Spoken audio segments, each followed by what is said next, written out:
Assalamualaikum warahmatullahi wabarakatuh. Waalaikumsalam warahmatullahi Di sini kami akan mempresentasikan tentang pengukuran potensial membran. Sebelumnya, perkenalkan, saya Eli Oktavia Dewi Mustika, selanjutnya Monica Pramesti, selanjutnya Rizka Azhara. Di sini saya akan memaparkan kata pengantar. Puji syukur kehadirat Allah Subhanahu wa taala karena telah melimpahkan rahmat dan hidayahnya sehingga penulis dapat menyelesaikan penyusunan makalah yang berjudul Pengukuran Potensial Membran. Makalah ini dibuat untuk memenuhi tugas ilmu pneumatik dasar. Kami menyadari bahwa makalah ini masih jauh dari kata sempurna, dari bentuk penyusunan maupun materinya. Kritik dan saran pembaca sangat diharapkan untuk menyempurnakan makalah selanjutnya.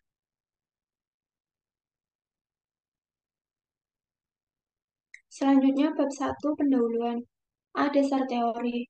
Potensial aksi merupakan perubahan yang cepat pada potensial membran suatu sel otot atau sel simpatik, di mana terjadinya potensial aksi ditandai dengan perubahan membran istirahat normal menjadi potensial membran positif atau depolarisasi. Lalu kemudian berakhir dengan kecepatan yang hampir sama kembali ke potensial membran negatif. Tersebut disebabkan perubahan konsentrasi elektrolit di dalam maupun di luar sel.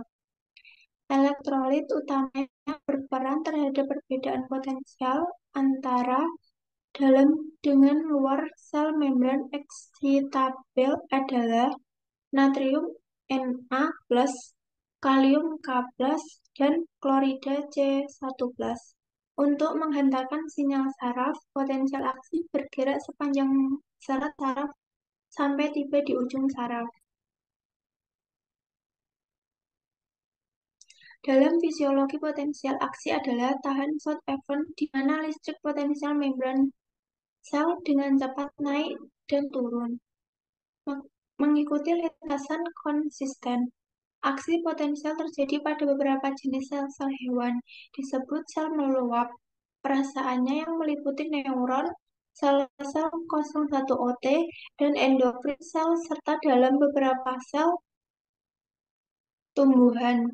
Dalam neuron, mereka memainkan peran sentral dalam sel komunikasi sel.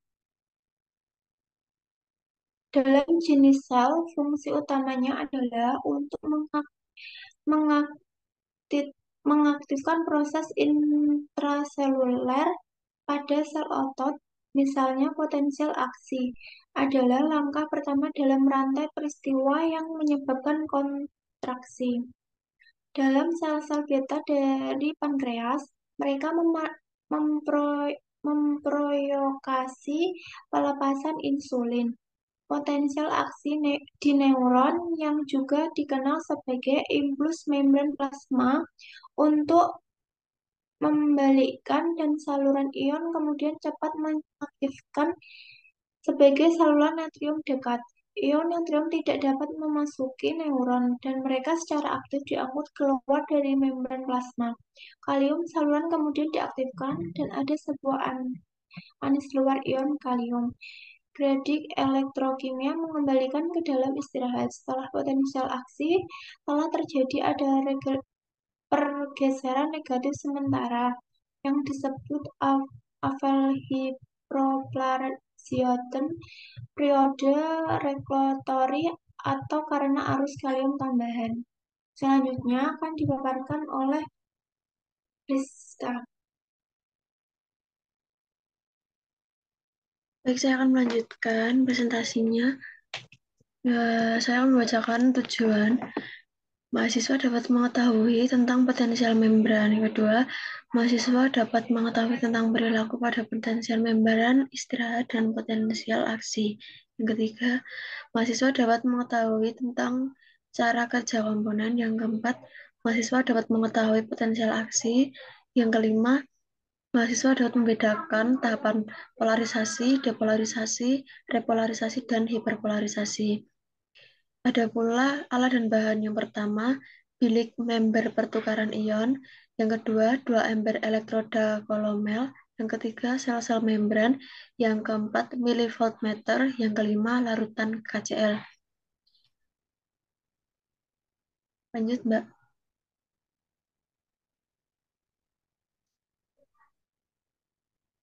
Bab 2, pembahasan A. Potensial membran.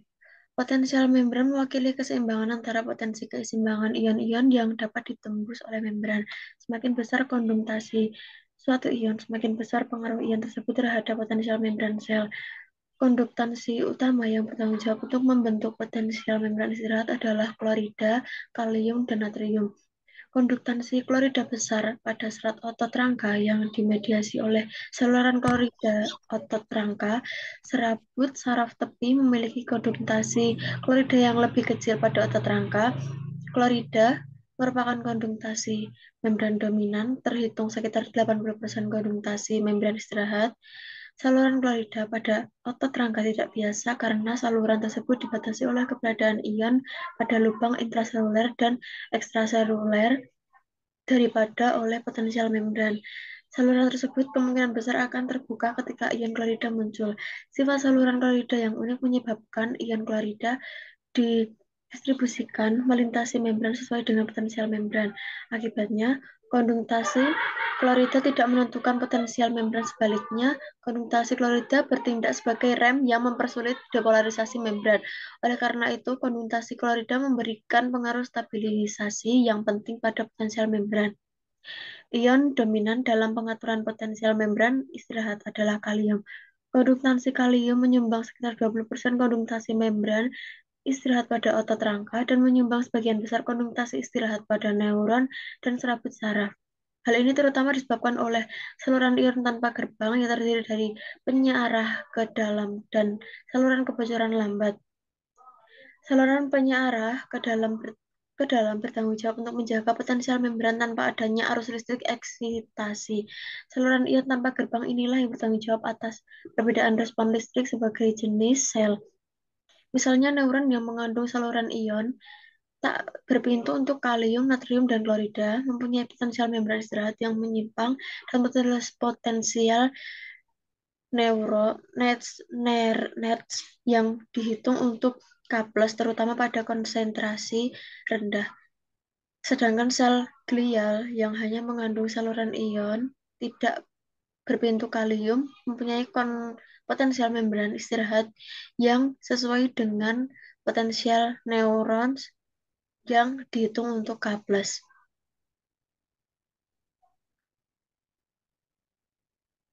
B. Perilaku neuron pada potensial membran istirahat dan potensial aksi. Potensial membran neuron dihasilkan melalui perbedaan konsentrasi ion bermuatan, lapisan ganda lipid dari membran sel saraf bertindak sebagai kapasitor, saluran transmembran sebagai resistor. Potensial istirahat atau keadaan tetap.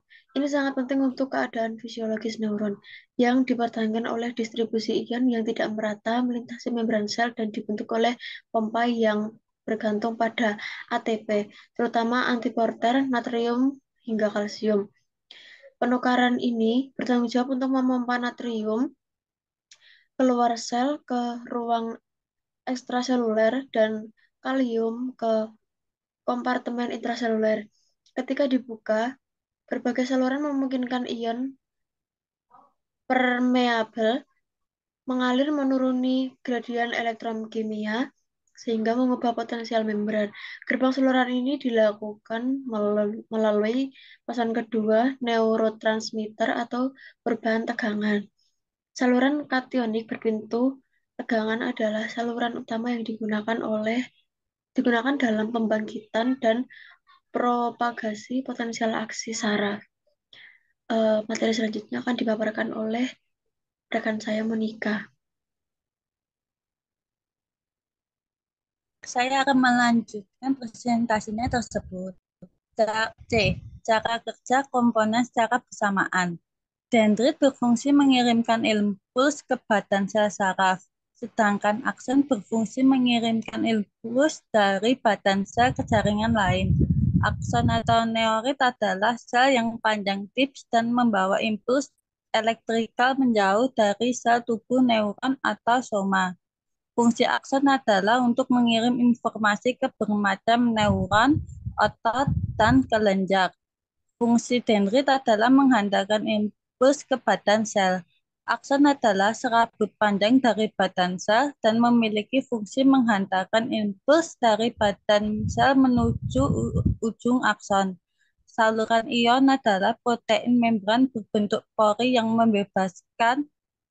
Fungsi saluran ion adalah untuk membuat potensial rehat membran yang mengontrol aliran ion melintasi sel penetrasi dan epitel. Pompa natrium sampai kalium merupakan salah satu jenis transport aktif pada membran sel, sedangkan konsentrasi ion natriumnya lebih rendah. Oleh karena itu, membran plasma akan memompakan 3 ion natrium keluar sel dan 2 ion kalium ke dalam sel sehingga diperoleh kesetimbangan. D. Potensial aksi. Potensial aksi sesungguhnya terjadi di seluruh membran sel. Hal ini didasarkan oleh adanya perbedaan konsentrasi ion natrium dan kalium antara intraseluler dan ekstraseluler. Perbedaan gradien konsentrasi ion tersebut dipertahankan oleh adanya suatu enzim pada membran sel yang disebut dengan enzim NAK-ATPase atau dalam istilah lainnya disebut pompa NAK. Pompa NaK ini bekerja dengan cara mentransfer 3 ion natrium keluar sel serta 2 ion kalium ke dalam sel. Gradien konsentrasi ini menyebabkan adanya potensial positif di luar membran sel dan potensial negatif di dalam sel. Perbedaan potensial membran ini disebut sebagai resting membran potensial. Sitoplasma sel memiliki potensial listrik sebesar -60 hingga -80 MV dibandingkan dengan cairan ekstraseluler. Ketika suatu saluran ion tersebut terbuka, maka akan terjadi perpindahan ion menuruni gradien konsentrasinya.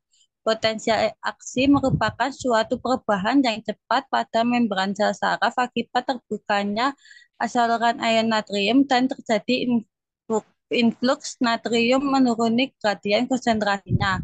Akibat meningkatkannya jumlah natrium di dalam sel, sedangkan jumlah kalium tetap, maka terjadi perubahan potensial listrik membran di mana potensial listrik intraseluler. Selanjutnya, saya akan memaparkan polarisasi, depolarisasi, repolarisasi, dan hiperpolarisasi. Polarisasi mengacu pada perbedaan muatan listrik antara bagian dalam dan luar membran. Dalam keadaan diam, bagian dalam sel bermuatan negatif dibandingkan dengan bagian luar. Depolarisasi terjadi ketika muatan listrik di dalam sel menjadi kurang negatif atau bahkan positif dibandingkan dengan di luar. Hal ini biasanya disebabkan oleh masuknya ion bermuatan positif seperti ion natrium ke dalam sel. Repolarisasi adalah proses memulihkan keadaan polarisasi asli sel setelah depolarisasi. Proses ini melibatkan pergerakan ion, seperti ion kalium keluar dari sel untuk membangun kembali muatan negatif di dalam sel. Hiperpolarisasi terjadi ketika muatan listrik di dalam sel menjadi lebih negatif daripada kondisi istirahat. Hal ini biasanya disebabkan oleh keluarnya ion bermuatan positif seperti ion kalium atau masuknya ion bermuatan negatif seperti ion klorida keluar dari sel. Hiperpolarisasi membuat sel lebih kecil kemungkinannya untuk menghasilkan potensial aksi. Bab 3 penutup. Kesimpulan. Potensial membran merupakan potensial yang disebabkan oleh adanya perbedaan muatan pada sisi dalam dan sisi luar membran. Potensial aksi adalah saliran ion positif dan negatif yang bergerak di dalam membran sel. Semakin besar diameter akson, semakin cepat penghantarannya. Potensial aksi karena tekanan arus listrik terbalik dengan loss penampang penghantar arus tersebut. Tahap potensial aksi, tahap istirahat, depolarisasi, repolarisasi, hiperpolarisasi. Potensial aksi ditimbulkan oleh adanya sensasi yang dirasakan oleh tubuh. Sekian presentasi dari kami. Bila ada salah kata maupun perbuatan mohon dimaafkan. Wassalamualaikum warahmatullahi wabarakatuh. Waalaikumsalam warahmatullahi wabarakatuh.